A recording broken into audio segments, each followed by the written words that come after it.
Hello guys, welcome to my story reading channel. तो हम पढ़ रहे थे क्या यही मोहब्बत है स्टोरी, जिसे लिखा है निशा सहगल जी ने। तो चलिए हम इसके चैप्टर 2 को पढ़ते हैं। हैंडसम बॉय वंश। दादी ने अपने लिए पान बनाते हुए कहा, अरे गंगा, तू सुमित्रा को जानती नहीं है क्या? तुझे याद है हमारी जानवी छोटी सी थी, तब से ही उसने कह दिया था कि वो तो हमारी जानवी को अपने पोते के लिए ही लेंगे। तो गंगा ने दादी को समझाते हुए कहा, माँ जी, तब की बात और थी। तब वो लोग हम जैसे ही थे, लेकिन अब काफ़ी अमीर हो चुके हैं। और आपको तो पता है ना, जब पैसा आ जाता है तो लोगों को अपनों को भी पहचानने से मना कर देते हैं, जबकि हम तो उनके कोई रिश्तेदार भी नहीं है। दादी ने गंगा से कहा, उसकी चिंता तू मत कर, मैं सुमित्रा को बचपन से जानती हूँ। अगर वो कोई बात एक बार कह देती है तो कभी भी उससे पीछे नहीं हटती। और वैसे भी तुझे पता है ना, हमारी जानवी बिटिया जैसी लड़की उन्हें कहीं ढूंढने से भी नहीं मिलेगी। एकदम खरा सोना है हमारी जानवी। अब तू ज़्यादा बातें मत बना, चल उठ और नाश्ते की तैयारी कर। तुझे पता है ना तेरी उस लाडली ने क्या डिमांड की है? आलू के पराठे। और सुन, साथ में चटनी भी बना लेना, मुझे काफ़ी पसंद है। आलू के पराठे के साथ चटनी? गंगा खड़े होते हुए बोली, हाँ माँ जी, मुझे पता है, और साथ में मैंने दही का रायता भी डाल दिया है। आपको वो भी तो पसंद है ना? कहकर गंगा किचन में चली गई। मुंबई। एक बड़ा सा मेंशन। मेंशन के गेट पर एक गोल्ड प्लेटेड नेम प्लेट पर सिंघानिया मेंशन का नाम लिखा हुआ था। सिंघानिया मेंशन उस एरिया का सबसे ज़्यादा खूबसूरत मेंशन था, जो काफ़ी ज़्यादा आलीशान था। अगर उस मेंशन को एक पैलेस कह दिया जाए तो गलत नहीं होगा। वाकई में वो एक खूबसूरत पैलेस की तरह लगता था। उस मेंशन में कई सारे नौकर चाकर अपने अपने कामों में लगे हुए थे। बाहर गार्डन एरिया में बाली फूलों पौधों को देखकर देखभाल कर रहा था। उसे गार्डन की खूबसूरती देखकर ही लग रहा था कि माली उस गार्डन पर कितनी मेहनत करते हैं। कुछ गार्ड मेंशन के बाहर उसकी रखवाली कर रहे थे। वहीं मेंशन के अंदर भी सभी सर्वेंट अपने अपने कामों में बिजी थे। और वहीं कई सारे शेफ किचन में ब्रेकफास्ट की तैयारी कर रहे थे। वहीं हॉल में सोफे पर एक आदमी गुस्से से आग बबूला बैठा हुआ सामने बैठी हुई औरत को घूर रहा था। वही वो औरत नजरें चुराते हुए कभी उसे देख रही थी और तो कभी ऐसे जता रही थी जैसे उसकी तरफ देख ही नहीं रही हो। उस आदमी ने सख्त आवाज में कहा, दिव्या जी, अब आप मुझे सच सच बताइएगा कि आपका वो लाडला रात को कितने बजे घर लौटा था? दिव्या जी ने बनावटी हंसी के साथ कहा, कैसी बातें पूछ रहे हैं राजन, हमारा बेटा तो 10 बजे तक घर आ गया था।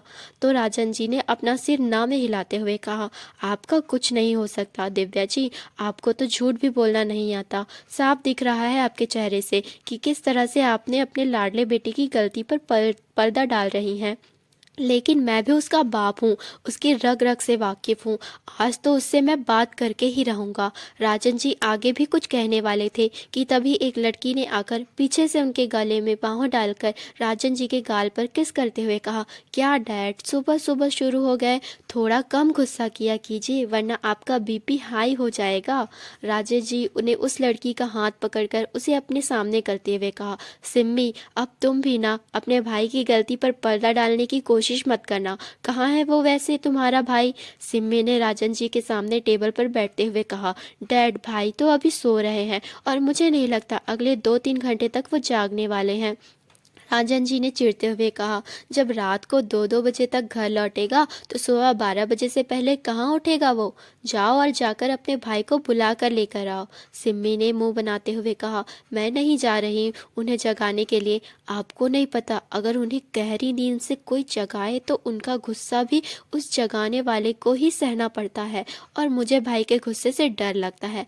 तभी दिव्या जी ने कहा, रहने दीजिए ना राजन जी, सोने दीजिए उसे, जब जगेगा तब बात कर लेना। राजन जी ने दिव्या जी को घूर कर देखा और कहा, मैंने कहा ना, अपने बेटी की गलतियों पर पर्दा डालना बंद कीजिए।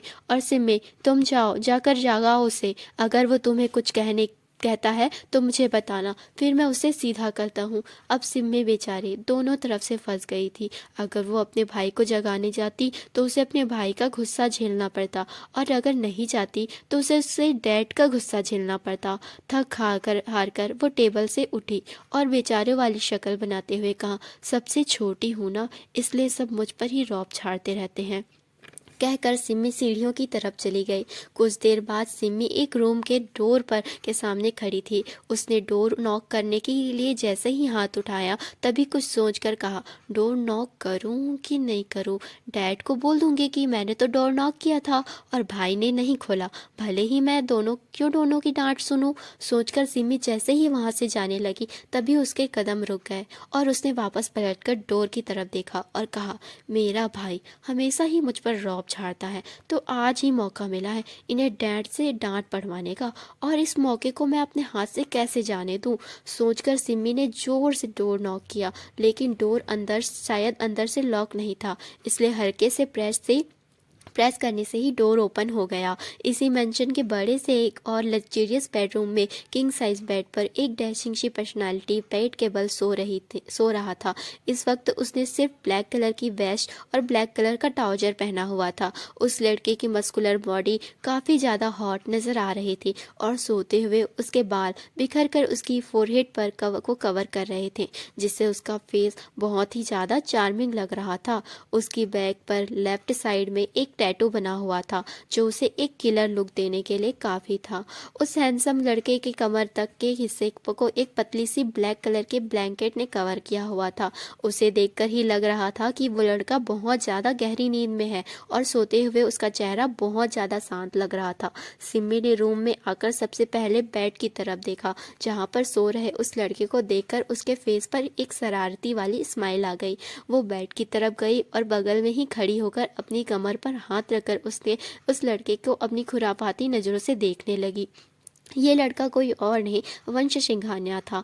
वंश सिंघानिया खानदान का चश्मो-चिराग। वंश की उम्र 25 साल की थी और देखने में वो काफ़ी डांसिंग पर्सनालिटी का मालिक था। हाइट 6 फीट 4 इंच, जिम में खूब पसीना बनाकर बनाई गई मस्कुलर बॉडी, रंग गोरा, आंखें जो गहराई लिए हुए थे और हल्की सी नशीली भी थी, जिन्हें देखकर कोई भी खुद को हिप्नोटाइज होने से रोक नहीं सकता था। वही नाक एकदम सीधी, ऊंचा माथा, काले रंग के सिल्की बाल जो हमेशा ही जेल से सेट किए हुए रहते थे, लेकिन अभी सोने की वजह से बिखरे हुए थे। लेकिन इस बिखरे हुए लुक में भी वंश काफ़ी गजब लग रहा था। उसके हल्के पिंक लिप्स कुछ मिलाकर वंश कई लड़कियों के दिलों की धड़कन था। जाने कितनी ही लड़कियां उसे पाने की ख्वाब देखती थी। वैसे तो वंश काफ़ी खुशमिजाज लड़का था, लेकिन अगर उसे गुस्सा आ जाए तो सामने वाले की सामत आ जाती थी। उसे हर काम अपनी मर्जी से करना पसंद था और वो एक नंबर का जिद्दी भी था। अगर किसी चीज़ की जिद उसे ठान ली तो वो उसे पूरी करके ही रहता था। तो यह था हमारे मेन लीड का इंट्रो। बाकी इस स्टोरी के हर कैरेक्टर को इंट्रो आपको धीरे धीरे करके आगे मिलता रहेगा।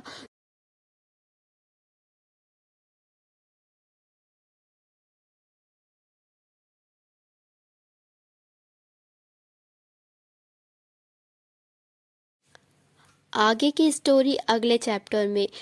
आपको मेरी स्टोरी रीडिंग अच्छी लग रही होगी तो प्लीज़ मेरे वीडियो को लाइक कीजिएगा, शेयर कीजिएगा एंड कमेंट कीजिएगा और मेरे चैनल को सब्सक्राइब कर लीजिएगा। Thank you for watching.